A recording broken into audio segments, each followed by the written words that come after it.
So currently I'm working on a pretty big video for the channel. It's going to be about over an hour long, covering several movies. And while I'm working on that, I thought maybe it was time I actually make a video that I can finish quickly, because I've been working on this video since the end of December. Shut the fuck up. Today, I thought I would do something new, and this is something I want to start doing more with my channel so I can stay more consistent and upload more videos. I want to start talking about movie news, and we have 3 subjects today. So, first bit of movie news to go over is in regards to the Scream franchise. Now,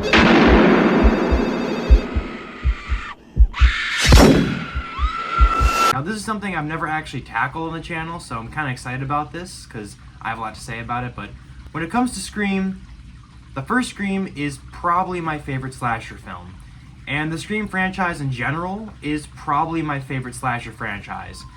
I think it has easily the most consistent as far as quality goes. And recently it was revealed that Neve Campbell is going to be returning for Scream 7, which is a lot more controversial than you'd probably think it is. Now, normally this is something that I'd be very excited for. However, the circumstances behind it kind of leave me mixed. Scream 5 was the last film with Neve Campbell in it, and it ended with her kind of passing the torch on to Melissa Barrera's character, who plays the daughter of the first Ghostface killer. And then Scream 6, there is no Neve Campbell. Melissa Barrera is the main character, and honestly, I think she did a fantastic job. I really liked Melissa Barrera in that movie. I think her performance was very good, her character was extremely compelling, and overall, I think Scream 6 was a much better film than Scream 5 was. However, in the last 4 or 5 months or so, Melissa Barrera was fired from Paramount, and the reason was that she was accused of making anti-Semitic comments on her Instagram, which is not true. The reason she was actually fired, that Paramount doesn't want to admit, that's extremely obvious, is she commented on the Palestine and Israel conflict and made a comment they didn't like. I'm not going to get into the whole Israel-Palestine conflict.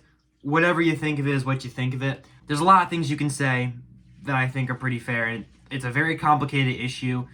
It's not a black and white situation. And whether you agree with her or not, it's really not that big of a deal. Actors make political posts all the time, and that's their right. Now, I know a lot of people are upset about actors and celebrities posting political things and all that. Personally, I'm not one of them. I don't really care. Do I care about an actor's politics? Not at all. However, is it their right to say that on their own social media? Absolutely. However, Hollywood likes to screw with free speech a little bit because free speech is basically dead. Because every celebrity that comments in support of Israel is fine. But when you support Palestine publicly, studios fuck you over. And that's bullshit. The issue is way too complicated to be this controlling over it. And then to add fuel to the fire, Jenna Ortega left a week later. She's no longer attached to the project either, so both sisters are gone. I don't know if Neve Campbell was always going to come back to Scream 7. I know it's rumored that originally there was going to be a crossover between those 2 characters again, but I don't know. It'd be cool if I saw one, if we got one, but obviously it's not going to happen now. And this is where I'm conflicted. I love Neve Campbell. Sidney Prescott is my favorite final girl of any horror movie. So it's really exciting and cool to see her back. I was content with her ending in Scream 5 and her written off portion in Scream 6. I was very content with that, and I don't think there's a reason we really need her back. I can't help but feel like reaching out to her and getting her attached to this project was such a desperate move, and I'm not going to blame Neve Campbell for this fucking computer. I'm not going to fault Neve Campbell for taking the job. I don't fault celebrities or directors for taking any gigs. Your livelihood is your livelihood. Actors need money. In general, people need money. Especially after the writer's strike and the actor's strike, you need jobs. Now that things have changed so much, she's actually able to come back, which, again, I'm mixed on. On one hand, I'm really excited to see her back, and it's kind of cool that I get to see a Scream movie with just Neve Campbell again. But at the same time, firing Melissa Barrera and getting rid of essentially your new lead and then going back to your old one, it's so bizarre. I feel like when you take this new trilogy and you combine it and watch it all the way through, it's going to be so fucking bizarre. You have Scream 5, which ends with the main protagonist of the first 4 films and the main star of the franchise passing the torch off to Melissa Barrero as Sam. And then Scream 6, it's all about her. Her and her sister are the main characters. And then you go to Scream 7, and we're back to Sidney Prescott, and Melissa Barrero, and the new cast that you just passed the torch to is gone. It's such an unfortunate scenario, and I'm glad to see you're back. I wish it was under better circumstances. However, on the bright side, with the news of her coming back, we did get good news for who the director is, which does have me a little excited, which is Kevin Williamson. For those of you who don't know who Kevin Williamson is, he's actually not a director, he's a writer. He wrote the first 2 Scream films, which, in my opinion, are probably the best. So yeah, I'm really curious to see him direct. I don't think he's writing, though, which has me a lot more confused. I feel like I'd be a lot more excited if he was writing and directing, because if he was, it'd just be awesome. However, it is still cool to see him directing. I'm really curious to see what he does with that. I hope he does good. I'm pulling for him, like I said. I'm a really big fan of Kevin Williamson. I am a little concerned, but still, it's an interesting choice, and I hope he does well. So, yeah, there is some good news to go along with it. Quick impression for you. Call, bang, fuck, I'm dead! Give me the girl, and I'll let you walk out of here.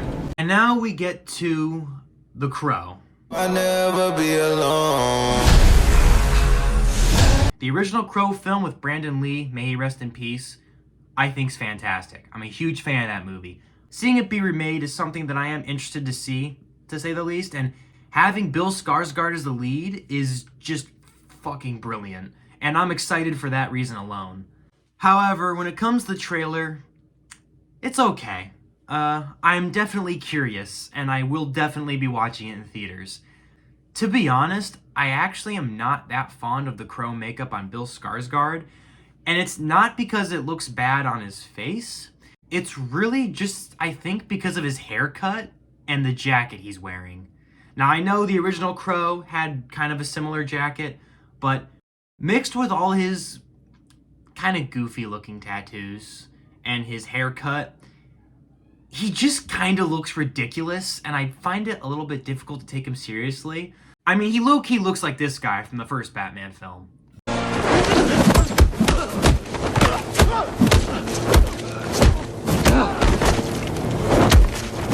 However, what I will say is, the trailer is super fucking brutal. I love that they're really going for that hard R rating. You have no idea what hell awaits you. No, I do. The blood, the gore, the brutality, it's fucking excellent. It looks amazing. So overall, I'm not super hyped for it, but I'm decently optimistic. Like I said, I'm not a big fan of his design, and I think it might take me out of it a little bit. But I do think it has some potential, and I am curious. The context of the trailer is definitely interesting. Depending on how they write it, I can see it working just fine. Overall, I'm definitely curious.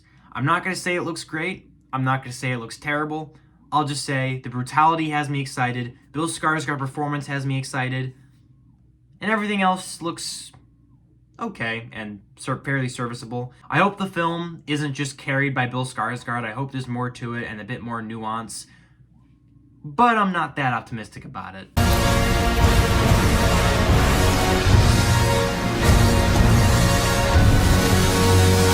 And here we get to the depressing news. And that's news regarding The Batman 2. And you know what? This isn't the right shirt for this. Let me go change this real quickly.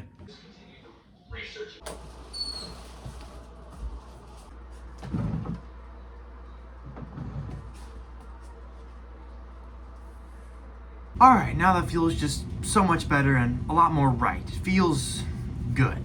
Unfortunately, The Batman 2 has been delayed. Now, when it comes to the first Batman film, I think it was excellent. It was the Batman film I've always wanted to see brought to the big screen. And for years, I've been very excited for the sequel. And unfortunately, it's been delayed by a year, which is quite unfortunate, and I have a lot of thoughts on this and concerns.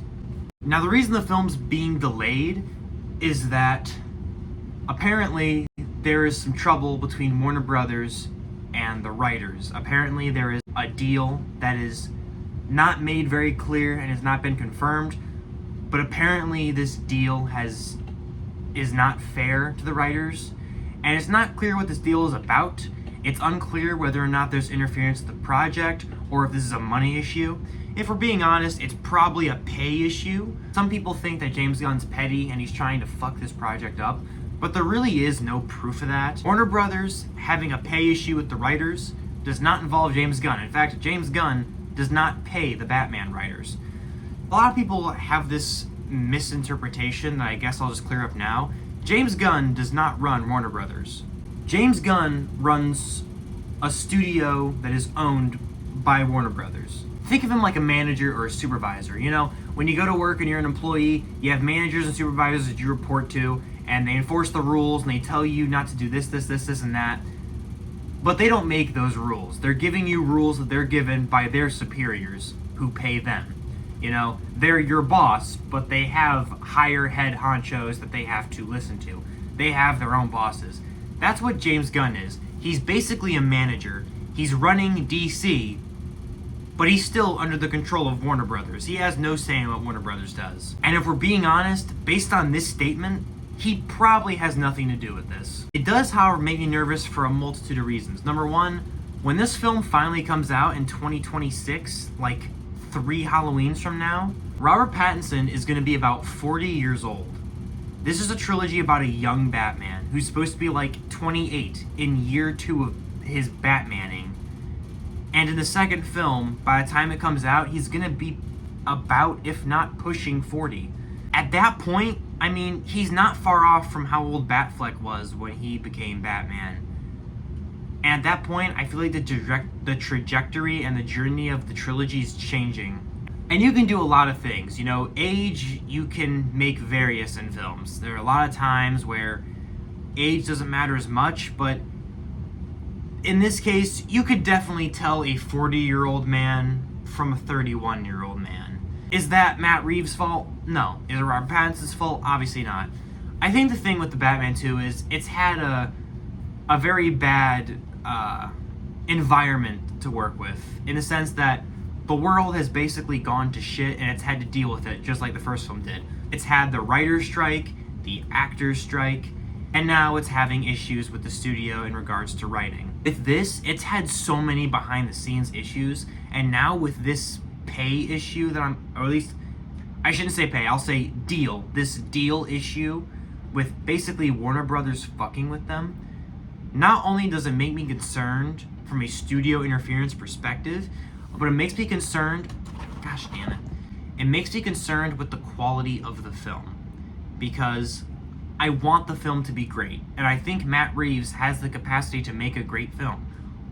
The entire crew, the director, and all the actors do. However, they've had so much shenanigans and shit behind the scenes with the strike and everything that happened this last summer. This now, I mean, there's so much shit that it does kind of make me concerned. I'm sure they can power through it and make a good film regardless, but it definitely does have me a little concerned, especially with Warner Brothers, because it sounds like they're probably going to be breathing down their neck, because I think Warner Brothers wants this trilogy to be done with. I don't think they want this trilogy to go on for more than another decade. They're trying to launch their own universe, and I'm sort of happy about that. You know, that's cool and all, but because of that, I think they're gonna try to rush this Matt Reeves Batverse out a little bit quicker, and it's gonna make things a little bit more complicated. And like I said, I'm nervous for the quality of these films. I really, really am. I'm sure they can power through. I'm sure Matt Reeves will find a way, but like I said, it has me a little bit nervous with, you know, Robert Pattinson. He's getting older. He's not going to be able to play the character much longer. In fact, he's probably not going to want to much longer. And it's a problem that really the world and the studios, thanks to the fucking pay issue, because studios are fucking stupid and they won't pay their writers fairly, thanks to things like that and the other issues going on in the world, it's going to be a problem that can't really be fixed, and I think it really sucks. Now, I am still hopeful. I'm still excited, just to be clear. I'm sure the Batman 2 will be great, and giving it more time to carefully write the film might make it better. I encourage Matt Reeves to take his time. I'm not going to sit here and scream at him to get the film out within 2 minutes. Where's fucking Batman? Okay, that's great, Matt, but where's Batman? It's been a year. Films take time.